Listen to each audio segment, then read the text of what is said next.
Warwickshire set for 10th's final day victory push. Rob Yates picked up his 7th first-class 100 on day 2 at Edgbaston, but it was another day in which the weather had played the most significant part. Warwickshire forced into an early declaration, batting bonus points sacrificed, but faint survival hopes boosted by news that Yorkshire was struggling up at Headingley. With victory a necessity, wickets were a must, so they could have done without Dom Sibley's drop of Ian Holland with the score 6-0. He got it right the next time though, Organ the man with the edge this time around, first breakthrough for the Bears. And it started to go to plan for Warwickshire. Holland outcaught by Davis off Rhodes. They just about moved past 50 when Weatherly followed, another catch for Davis, this time off Brooks. And Gubbins would fall for a 10-ball duck, dragging Norwell onto his off stump.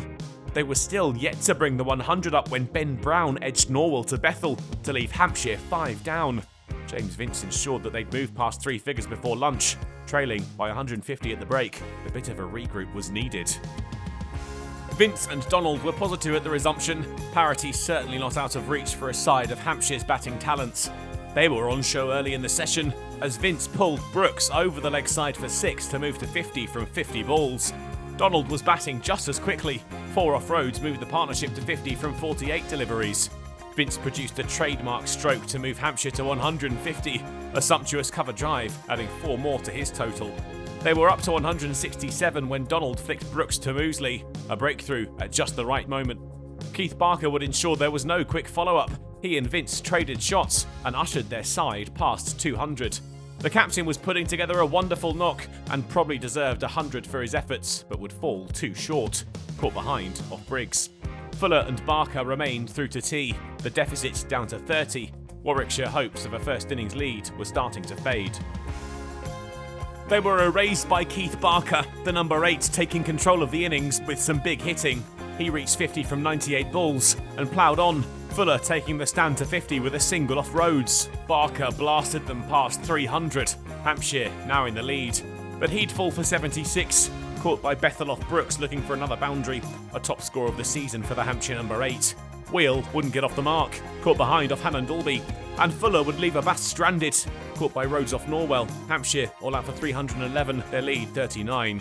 Warwickshire still just about had their heads above water, Norwell pivotal with 4 for 38.